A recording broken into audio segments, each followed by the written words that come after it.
Kota Palembang ramai menyaksikan gerhana bulan total pada Rabu 26 Mei 2021 sekitar pukul 18:18 waktu Indonesia Barat di Jembatan Ampera.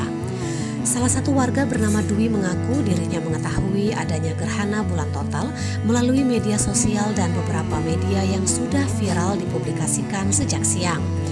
Dia mengaku awalnya hanya ingin jalan-jalan, namun ada teman yang memberi informasi bahwa akan ada gerhana bulan total. Kesempatan itu tidak dia sia-siakan. Meskipun tidak terlalu tampak dengan jelas, namun Dwi bersama rekannya tetap menikmati fenomena langka ini. Sementara itu Aprilina, warga Sekip, memboyong anaknya ke Jembatan Ampera untuk menyaksikan gerhana bulan total dari atas kendaraannya.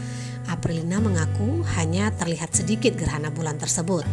Menurutnya mungkin karena faktor cuaca yang sedikit mendung sehingga gerhana bulan total tidak begitu tampak. Laporan Septi Sofyan dari Kota Palembang untuk Anda.